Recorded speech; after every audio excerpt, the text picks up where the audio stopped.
खंड देख रहे हैं आप। खबरों की शुरुआत करते हैं। मंगलौर विधानसभा में उपचुनाव की घोषणा के बाद बीजेपी से प्रत्याशी बनाए गए करतार सिंह भड़ाना ने मंगलौर में प्रेस कॉन्फ्रेंस की, जिसमें उन्होंने मंगलौर उपचुनाव के लिए प्रत्याशी बनाए जाने पर मुख्यमंत्री का आभार जताया और कहा कि इस बार मंगलौर विधानसभा में होने वाले उपचुनाव में बीजेपी इतिहास रचेगी। इस बार मंगलौर में कमल खिलना तय है। आगे करतार सिंह ने कहा कि मंगलौर की जनता पर उनका कर्ज बाकी है। इस बार मंगलौर के लोग बदलाव चाहते हैं। जबकि मैं कोई भी साल मेरा नहीं जाता। अगर सरकार चाहे और सरकार का नुमाइंदा और आपका नुमाइंदा अगर ईमानदार हो तो क्या नहीं हो सकता, सब कुछ हो सकता है। ये तो है नहीं कि हर आदमी ये कहे कि मुझे ये सारा देश मुझे मिल जाए, लेकिन जीने के लिए क्या चाहिए? अच्छा मकान, अच्छी दुकान, अच्छा रोजगार, हर भाई को बच्चों को हॉस्पिटल होना चाहिए, जो ज़रूरत की चीज़ें हैं वो मिलनी चाहिए। और मैं आपके सामने ये कह रहा हूँ कि अगर भाइयों ने मुझ पर भरोसा किया तो एक साल का तो मैं नहीं कहता कि एकदम तो कोई उठा के चीज़ लगाई नहीं जा सकती, पर एक साल में मैं वो ये बता दूंगा कि काम कैसे होते हैं।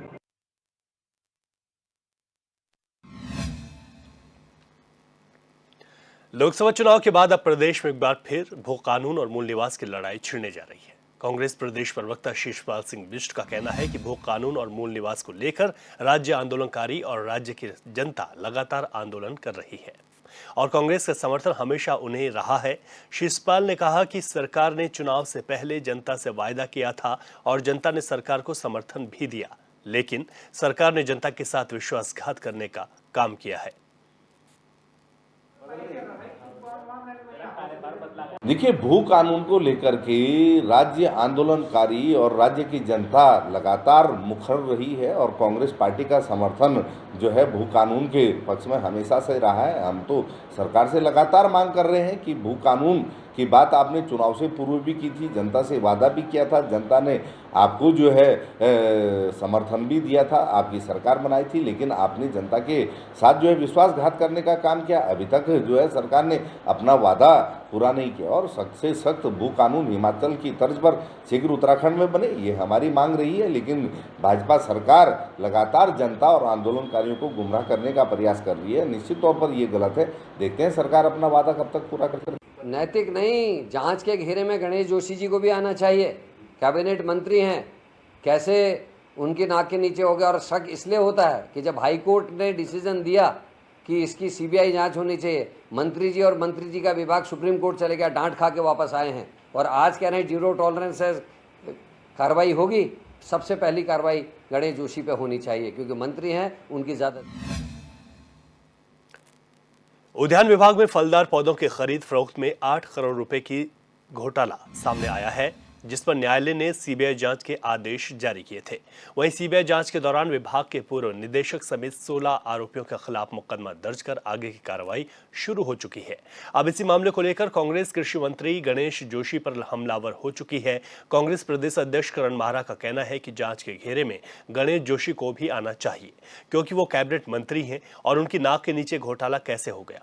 माहरा ने कहा कि सबसे पहली कार्रवाई गणेश जोशी पर होनी चाहिए, उनकी ज्यादा जिम्मेदारी है।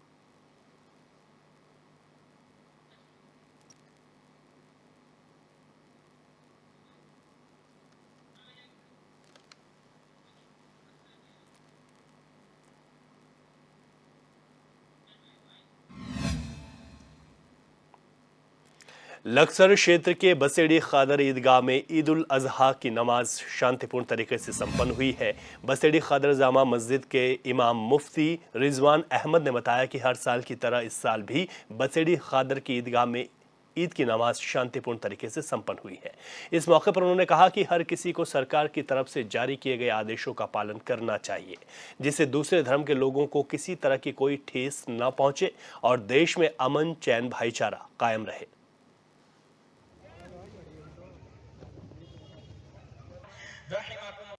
आम जनता के लिए हमारा यही कहना है कि अल्लाह रब्बुल इज़्ज़त ने जैसा कि ये दिन अता फरमाया तो इस दिन का खूब अदब व एहतराम करें और साथ ही साथ कोई भी ऐसा काम ना करें कि जिससे दूसरे लोगों को तकलीफ़ पहुँचे, वो परेशानी का शिकार हों। अपने जानवरों को खुले में कुर्बान करने से परहेज़ करें पर्दे में जानवर की कुर्बानी करने की कोशिश करें और नालियों में खून वगैरह ना बहाएं, बल्कि जानवर को कुर्बान करने से पहले गड्ढा वगैरह खोद लें और खून उसी में दबा दें। और कोई भी जो जिस्म का गंदगी का हिस्सा जानवर का होता है वो इधर उधर ना फेंके, बल्कि उसे भी कहीं अदब के साथ। 21 जून को होने वाले अंतर्राष्ट्रीय योग दिवस को लेकर बीजेपी ने तैयारियां शुरू कर दी हैं। बीजेपी के प्रदेश महामंत्री और योग दिवस कार्यक्रम के संयोजक राजेंद्र बिष्ट ने बताया कि पीएम मोदी के नेतृत्व में आज अंतर्राष्ट्रीय योग दिवस विश्व के 193 देश में मनाया जाता है। वहीं योग दिवस को लेकर बीजेपी के राष्ट्रीय महामंत्री संगठन बीएल संतोष ने आज सभी राज्यों के साथ वर्चुअल बैठक की, जिसमें प्रदेश मुख्यालय से लेकर प्रदेश के मंडल स्तर तक योग दिवस की तैयारियों को लेकर दिशा निर्देश दिए गए हैं। या अपने प्रदेशवासियों के साथ, अपने देशवासियों के साथ लगातार प्रत्येक माह संवाद करने का अगर श्रेय प्राप्त हुआ है तो इस देश के यशस्वी प्रधानमंत्री नरेंद्र मोदी को हुआ है, जो Guinness book of world record में दर्ज है। आज तक विश्व के किसी भी राजनेता को यह सौभाग्य प्राप्त नहीं हुआ है।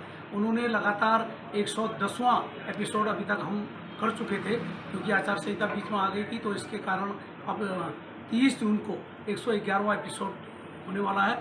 उसकी तैयारियां हम पूरे राष्ट्रीय स्तर पर भी कर रहे हैं और अपने प्रदेश स्तर पर भी कर रहे हैं। बहुत लंबे समय से लगभग 108 एपिसोड को लगातार मैंने देखा है। और जिस प्रकार की हम उत्तराखंड की बात करें, उत्तराखंड एक छोटा राज्य है, यहाँ पर कनेक्टिविटी भी कम है और इंटरनेट की भी परेशानी है, लेकिन हम पूरे देश के अंदर भी दूसरे या तीसरे नंबर। बीते 2 दिन बीजेपी की मैराथन समीक्षा बैठक हुई, जिसमें लोकसभा चुनाव को लेकर पार्टी पदाधिकारियों ने फीडबैक दिए। बैठक की अध्यक्षता प्रदेश प्रभारी दुष्यंत गौतम ने की। वहीं इसके साथ ही चुनाव प्रबंधन समिति की भी बैठकें हुई हैं। इस बैठक में आगामी निकाय और पंचायत चुनाव को लेकर पार्टी के कार्यकर्ताओं को तैयार रहने के निर्देश दिए गए। एचएनएन ने इन्हीं 2 दिवसीय बैठक को लेकर बीजेपी के प्रदेश महामंत्री खिलेंद्र चौधरी से खास बातचीत की है। ये रिपोर्ट देखिए। इस समय हमारे साथ एचएनएन पर भारतीय जनता पार्टी के एक ऐसे नेता मौजूद हैं जो प्रदेश महामंत्री हैं और भारतीय जनता पार्टी की नींव को मजबूत करने में आपने पूरा दमखम लगा दिया। उत्तराखंड के कोने कोने पर भ्रमण करके उत्तराखंड की लोकसभा की 5 सीटों को जीतने के लिए आपके नेतृत्व में सैकड़ों हजारों कार्यकर्ताओं ने पार्टी के लिए काम किया। अभी कल या परसों 2 दिवसीय बैठक हुई, जिसमें जो प्रदेश प्रभारी दुष्यंत गौतम के नेतृत्व में ये बैठक रही और आप भी इस बैठक में मौजूद कर रहे। और खिलेंद्र चौधरी के बारे में बात कर रहे हैं, जिनका समय समय पर हम साक्षात्कार लेते रहते हैं जब भी ये देहरादून आते हैं। पार्टी के प्रदेश महामंत्री हैं खिलेंद्र चौधरी जी। सबसे पहले आपका एचएनएन पर स्वागत है। बहुत समय बाद आप आज फिर हमसे मुखातिब हो रहे हैं। बहुत बहुत धन्यवाद है विक्रम जी। देखिए, जैसा अभी आप कह रहे थे कि 2 दिवसीय हमारी बैठकों का दौर था, तो भारतीय जनता पार्टी में बैठक योजना के लिए होती है और योजना का फिर क्रियान्वयन होता है। उसी को लेकर आज तक जो हमारा लोकसभा का चुनाव हुआ, 5 सीटें हम जीते हैं, तो हमारे जो विस्तारक हैं उनकी उसमें अहम भूमिका रही है। हमारे हर विधानसभा में एक विस्तारक पार्टी के द्वारा नियुक्त किया गया था और उसने जो है बूथ को मजबूत करना और हमारे शक्ति केंद्र को मजबूत करना और हमारे पन्ना प्रमुखों का गठन करना, उनका निरीक्षण करना, ये काम था। तो उनका एक समापन के रूप में एक कार्यक्रम, एक बैठक थी। उसके साथ साथ हमारे 10 विधानसभाएं हम उत्तराखंड में इस लोकसभा चुनाव में पीछे रह गए हैं। उनको भी हमने किस तरीके से भविष्य में 10 विधानसभाओं को जीता जाए, किस तरीके से उसमें क्या कमियां रह गई हैं, उनकी चर्चा को लेकर बैठकों का दौर रहा और अच्छी हमारे मार्जिन से जीत हुई है। जितना हमारा मार्जिन पिछली बार था उससे मैं कहूँगा कि बहुत ही कम अंतर से हम जो है पीछे रहे हैं, लेकिन लोकसभा में हमारी 5 की 5 लोकसभा सीटें जीती हैं। ये धामी जी का करिश्माई नेतृत्व है। धामी जी के जो किए गए काम हैं, चाहे वो चाहे वो अपना नकल विरोधी कानून हो, चाहे वो अपना धर्मांतरण जो बिल लेकर आए, चाहे वो सरकारी ज़मीनों से मुक्त कराने की बात हो, या और भी यूसीसी जो जिसका डंका आज पूरे देश में बज रहा है। यूसीसी एक ऐसा कानून है, सभी प्रदेश के नागरिकों को एक प्रदेश एक कानून लेकर आए हैं, क्योंकि आप देखते होंगे विभिन्न प्रकार के धार्मिक आधारों पर जो कानूनों का संचालन होता था उसको अब यूसीसी के माध्यम से एक प्रदेश एक कानून का होगा और उसका जो असर है पूरे देश के अंदर गया है। और अभी धामी जी ने देखा होगा कि 10-12 राज्यों में उनकी लगातार सभाएं हुई है। जिस तरीके से धामी जी को पूरे देश के अंदर मान सम्मान मिला है और कार्यकर्ताओं का स्नेह मिला है, जनता से प्यार मिला है, उसका परिणाम है कि यूसीसी और अन्य जो बिल पावर के साथ उन्होंने डिसीजन लिए हैं, चाहे वो महिलाओं के लिए 30% आरक्षण की बात हो, अन्य प्रकार के चाहे वो अपने प्रदेश के अंदर कानून व्यवस्था की बात हो, सब चीज़ों को लेकर भ्रष्टाचार के विरोध की बात हो। क्योंकि जब से मैं देख रहा हूँ, आज भी कल भी एक स्टेटमेंट पढ़ रहा था कि अगर कोई भ्रष्टाचार करेगा तो उसको जेल जाना पड़ेगा। ऐसे बयान धामी जी के हमेशा मजबूती से रहे हैं, उसी का परिणाम है कि हम 5 सीटें जीते हैं। किरण चौधरी, लोकसभा चुनाव के सबसे पहले पड़ाव में हमने देखा कि पार्टी मुख्यालय से एक मोटरसाइकिल 70 के 70 विस्तारकों को देकर यहां से रवाना किया गया था। पूरे लोकसभा चुनाव के इस कार्यकाल में विस्तारकों से किस प्रकार से फीडबैक लिया गया? क्या उनके मोबाइल नंबर पर फीडबैक लिया गया और कैसे कैसे उनको बूस्टअप किया गया, उनका मनोबल किस तरह से बूस्टअप किया गया? क्योंकि हर विधानसभा में विस्तारक अकेले था, एक विस्तारक था। देखिए, जहाँ तक विस्तारक की बात है तो हर विधानसभा में एक विस्तारक रहता है और पहले विस्तारक को भेजने से पहले उनका प्रशिक्षण होता है।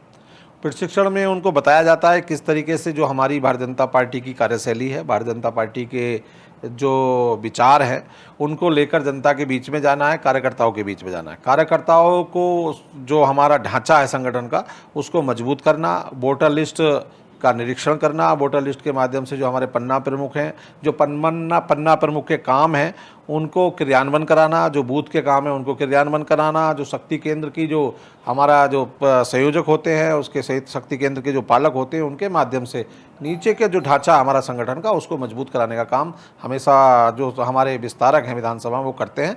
और इसी प्रकार से हमारा लोकसभा में एक विस्तारक था, लोकसभा में एक चुनाव की दृष्टि से एक प्रभारी बनाए गए थे, लोकसभा में चुनाव की दृष्टि से एक संयोजक बनाए गए थे। सभी को देखते हुए सभी ने बड़े मनोयोग से, पार्टी के पदाधिकारियों ने, हमारे मोर्चे हों, सभी ने जो है बड़े मनोयोग से काम किया। उसी का परिणाम है कि आज हम 100% रिजल्ट लेकर आए और ये 100% रिजल्ट हैट्रिक है उत्तराखंड के लिए। कोई भी पार्टी हो लगातार 3 बार जीतना ये बहुत बड़ी बात होती है, ये आसान काम नहीं है क्योंकि राजनीति है और जब हम राजनीति करते हैं, किसी पद पे बैठते हैं तो कहीं ना कहीं हम सबके काम नहीं कर पाते, कोई भी नहीं कर पाता। उसके बावजूद भी मुझे लगता है कि हम निश्चित रूप से 5 की 5 सीट जीते हैं और कोई एंटी इनकम्बेंसी सरकार की नहीं रही है। किरण चौधरी जी, जो परसों की बैठक रही 15 तारीख की 2 दिवसीय समीक्षा बैठक थी, सबसे पहले विस्तारकों के साथ जो बैठक हुई, बैठक में प्रदेश प्रभारी दुष्यंत गौतम और प्रदेश अध्यक्ष महेंद्र भट्ट ने विस्तारकों से क्या बातचीत की? विस्तारकों से उनके जो अनुभव थे, किस तरीके से उन्हें काम करने में कठिनाई आई, उसका एक नोट्स बनाकर आगे कठिनाई ना आए, तो एक तरीके से फीडबैक लेना, जानकारी लेना, संगठन को और मजबूती कैसे दी जा सकती है, जो हमारी कमियां रह गई उसको कैसे दूर किया जा सकता है, इस बारे में बातचीत हुई है। और प्रथम दिवस के दिन कोर कमेटी की बैठक भी हुई थी विस्तारकों की बैठक के बाद, उसमें क्या निर्णय निकला? कोर कमेटी की बैठक एक हमारा रूटीन बैठक है, उसकी जो संगठन की मजबूती के लिए जो काम हमें करना चाहिए उससे संबंधित बैठक होती है। कल की जो चुनाव प्रबंधन समिति की बैठक रही जिसपे चुनाव प्रबंधन समिति के जो संयोजक नरेश बंसल तमाम लोग उपस्थित रहे, सीएम रहे, कल की बैठक का निचोड़ क्या निकला? देखिए, जहाँ तक चुनाव प्रबंधन की बैठक है तो चुनाव प्रबंधन जो है हमारे 38 विभाग बनाए गए थे, 38 विभागों को अपना अपना काम दिया गया था, उनसे भी फीडबैक जाना गया, क्या क्या कठिनाई थी, क्या किस तरीके से हुआ और क्या हमें और अच्छा करना चाहिए, उसका एक आगे के लिए हमें फीडबैक लेके काम करना है। आप भी बैठक में मौजूद रहे, क्या आपसे भी कुछ वार्तालाप हुई या चुनावी फीडबैक लिया गया? देखिए, जहाँ तक जो बैठक में उपस्थित थे सभी का अपना एक सुझाव आता है, सभी के विचार आते हैं, उसी के हिसाब से फिर आगे के निर्णय होते हैं। किरण चौधरी जी, हमने देखा कि आप लोकसभा चुनाव के दौरान कभी देहरादून, फिर अपने क्षेत्र में, फिर देहरादून आगमन हुआ, फिर क्षेत्र में, बहुत भागदौड़ भरा ये पूरा सफ़र रहा, ये पूरा कार्यकाल। क्या अनुभव आपका, राजनीतिक अनुभव क्या कहता है इस लोकसभा चुनाव में, क्या उतार चढ़ाव देखने को मिले आपको? देखिए, बचपन से मैं 20 साल की उम्र से संगठन में पदाधिकारी हूं और संगठन का काम कर रहा हूं। भागदौड़ करना ये मेरी जिम्मेदारी है, नैतिक जिम्मेदारी है, क्योंकि पार्टी की भी मेरे पास जिम्मेदारी है और पार्टी ने मुझे इतना मान सम्मान दे रखा है, तो मेरी रेस्पॉन्सिबिलिटी बनती है कि मैं पूरे मनोयोग से अपने पूरे संसाधन के साथ भारतीय जनता पार्टी के लिए काम करूं। उसी का परिणाम है कि मुझे भाग दौड़ में कोई दिक्कत नहीं होती और अनुभव अच्छा है। कार्यकर्ताओं के सहयोग से, कार्यकर्ताओं के मेल मिलाप से, कार्यकर्ताओं की मेहनत से और अपने धामी जी और मोदी जी के करिश्माई नेतृत्व की वजह से हम सीटें जीते हैं। बहुत अच्छा अनुभव रहा है। आने वाले जो निकाय के चुनाव है उसमें भी हम निश्चित रूप से ज़्यादा सीटें जीतेंगे और मैं तो कहूँगा 100% निकाय हम जीतने वाले हैं।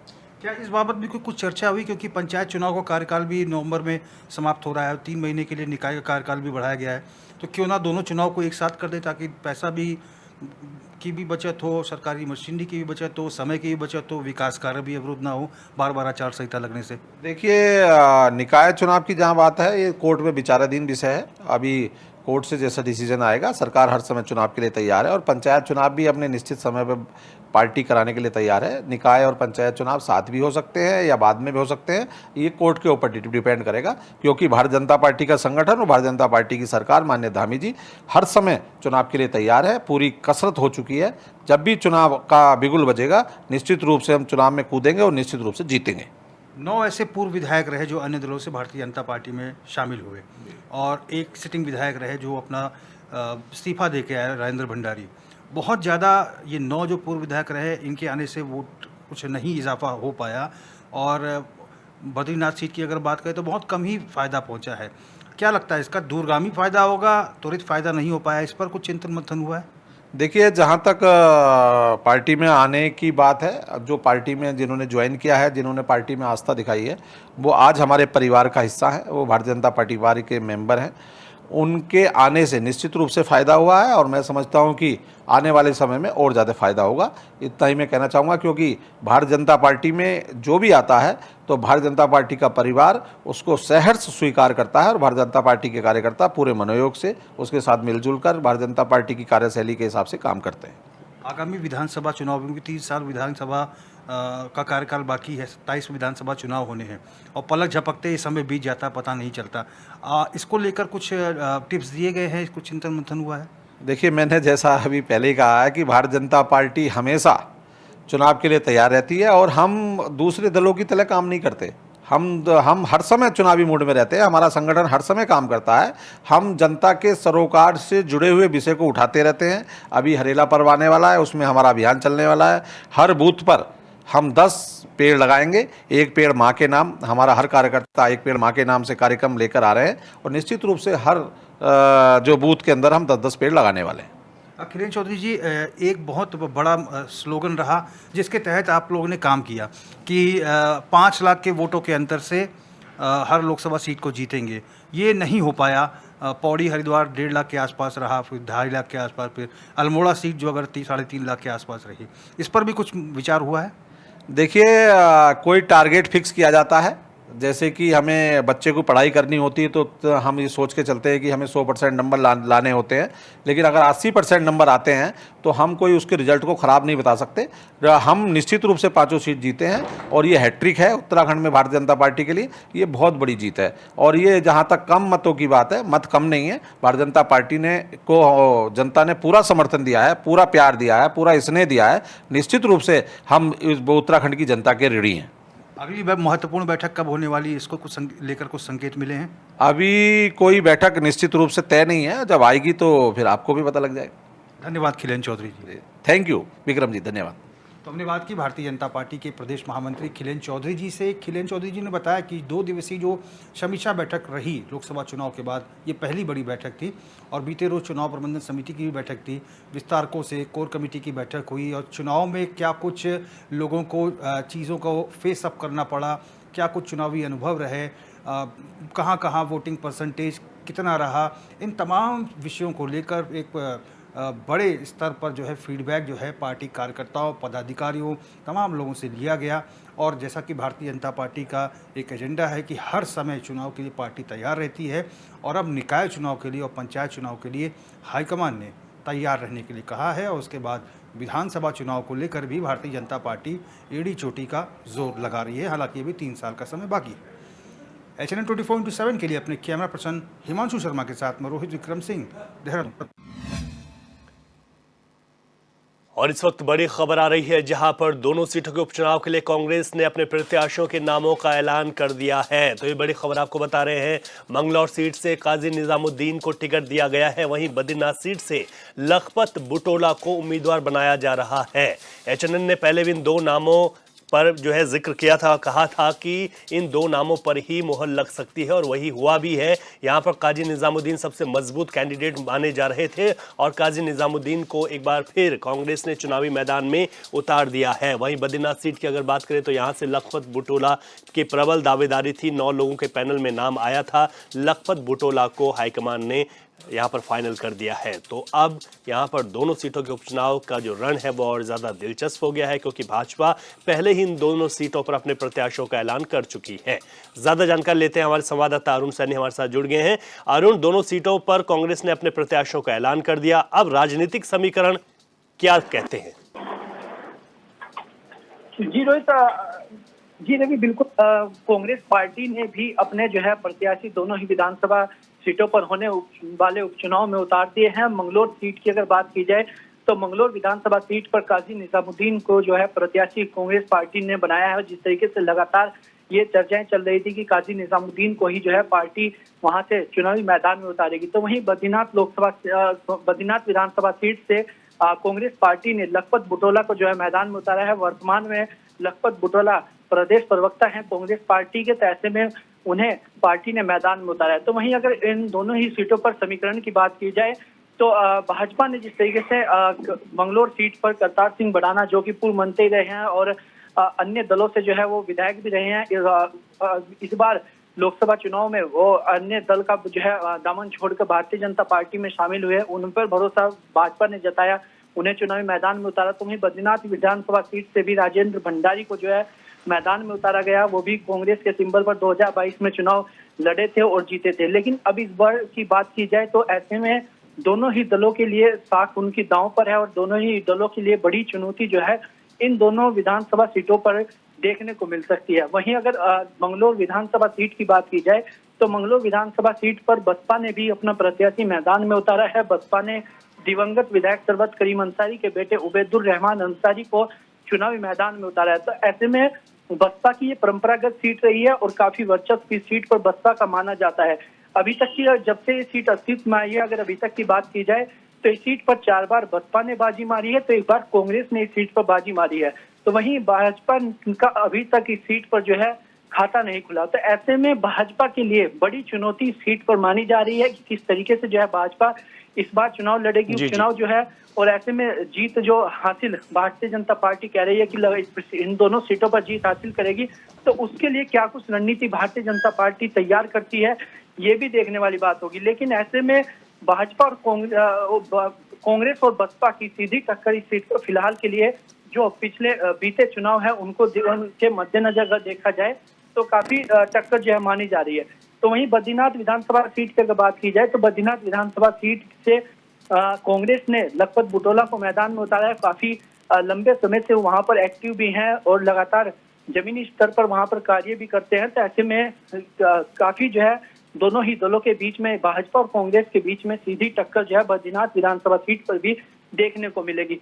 तो यानी कि ऐसे में इन दोनों विधानसभा सीटों पर होने वाले उपचुनाव की बात हो तो किसी भी दल के लिए ये चुनाव जो है आम नहीं होगा और ऐसे में किसी भी दल के लिए आसानी से नहीं होगी कि इन चुनाव को जो है वो कैसे जीता जाए, क्योंकि कांग्रेस ने भी जिस तरीके से अपने प्रत्याशियों को मैदान में उतारा है, काजी निजामुद्दीन को मंगलौर से पार्टी ने टिकट दिया, तो ऐसे में उनका भी काफी वर्चस्व जो है वहां पर माना जाता है। और लंबे समय से वो जब बसपा में रहे, 2002 में बसपा के सिंबल पर चुनाव जीते, 2007 में बसपा के सिंबल पर वो चुनाव जीते, फिर 2017 में कांग्रेस के सिंबल पर चुनाव जीते।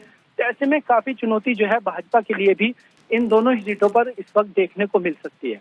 बिल्कुल ठीक कहा आपने अरुण की प्रत्याशियों का ऐलान भले ही कांग्रेस ने भाजपा से करीब 3-4 दिन बाद किया हो, लेकिन दोनों ही प्रत्याशी अपने क्षेत्रों में एक्टिव जरूर थे। लखपत बुटोला भी लगातार वहां पर लोगों के बीच जा रहे थे। काजी निजामुद्दीन का नाम लगभग पहले से ही तय माना जा रहा था, हमने इस बात को कहा भी था, क्योंकि यहां पर काजी निजामुद्दीन सबसे मजबूत प्रत्याशी इस वक्त कांग्रेस के पास मंगलौर सीट पर हैं।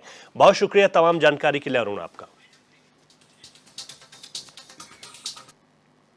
और इस बुलेटिन में अभी के लिए इतना ही। खबरों से अपडेट रहें और देखते रहें HNN 24/7। इजाजत दीजिए, नमस्कार।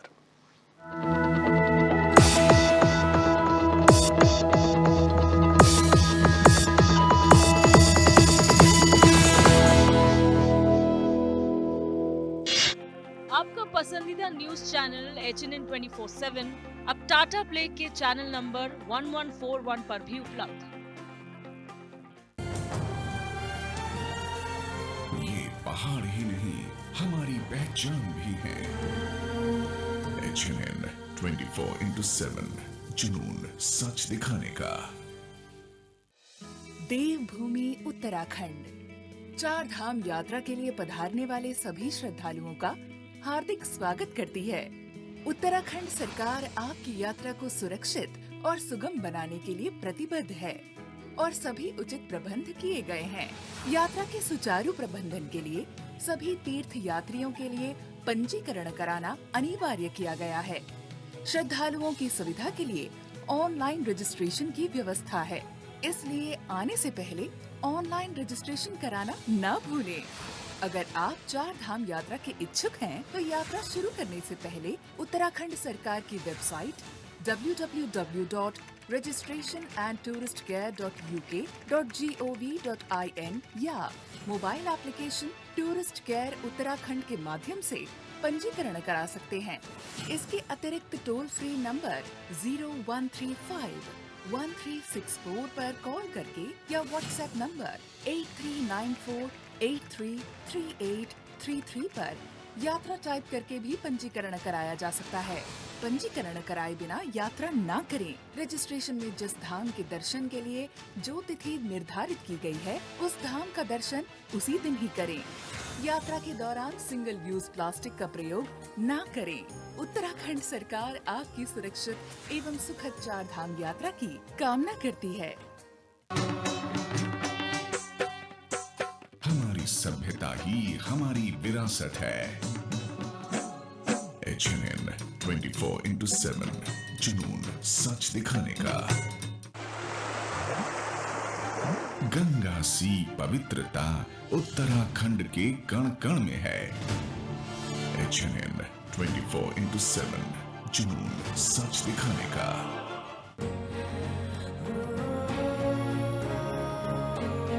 उग रहा है उम्मीद का नया सूरज। HNN 24/7, जुनून सच दिखाने का।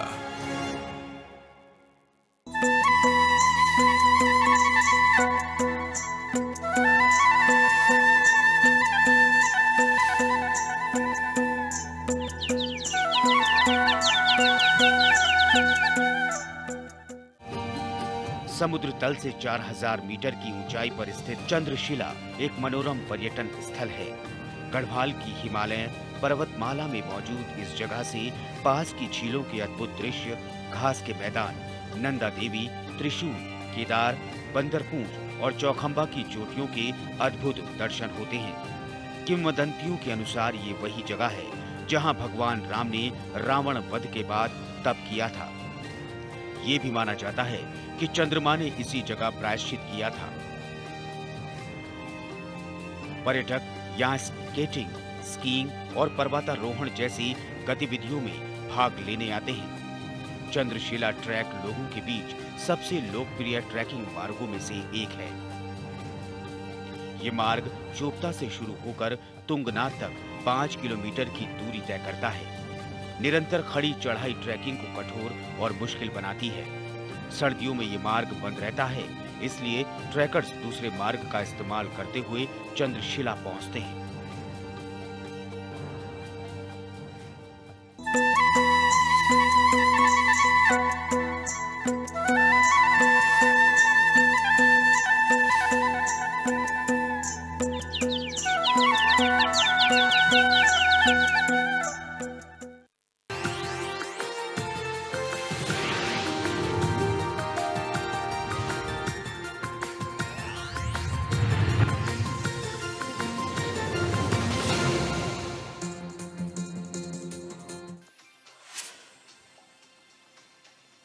उत्तराखंड के दौरे पर ओडिशा राज्यपाल रघुबर दास बद्रीनाथ केदारनाथ धाम के किए दर्शन, भगवान केदारनाथ का किया जलाभिषेक।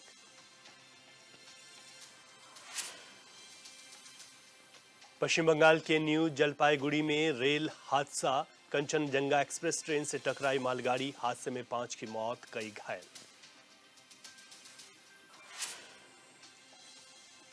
प्रदेश में भीषण गर्मी और लू का प्रकोप जारी, यूपी के 8 शहरों में पारा 46 डिग्री के पार, आज 28 शहरों के लिए लू का रेड अलर्ट जारी।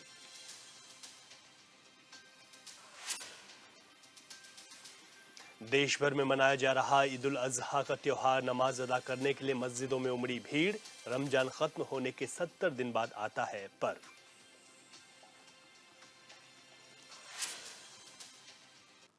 नमस्कार, मैं हूं रवि कैंत्रो, एचएनएन 24x7 देख रहे हैं आप। खबरों की शुरुआत करते हैं। मथुरा वृंदावन विकास प्राधिकरण क्षेत्र के अंतर्गत अवैध रूप से संचालित 175 गेस्ट हाउस, होटल, रिजॉर्ट के खिलाफ प्राधिकरण के स्तर से कार्रवाई की जाएगी। आरोप है कि मथुरा वृंदावन विकास प्राधिकरण के अपर अभियंता अवैध निर्माण करा रहे हैं और प्राधिकरण के अधिकारी कुंभकर्ण की नींद सोए हुए हैं। वहीं मामले में अपर आयुक्त राजेश कुमार ने मंडल आयुक्त को जांच के आदेश दिए हैं।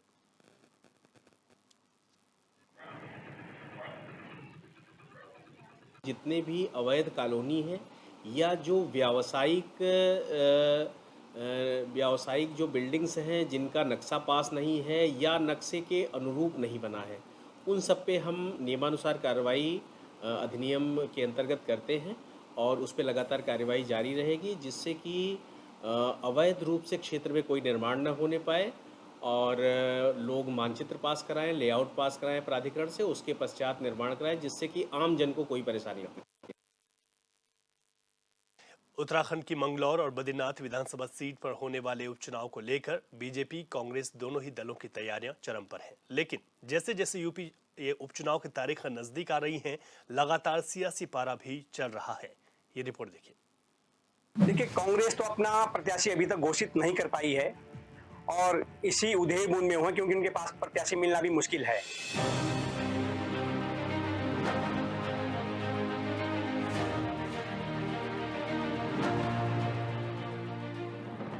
उत्तराखंड की 2 विधानसभा सीटों पर उपचुनाव को लेकर सत्ताधारी बीजेपी और कांग्रेस के बीच जुबानी जंग तेज हो गई है।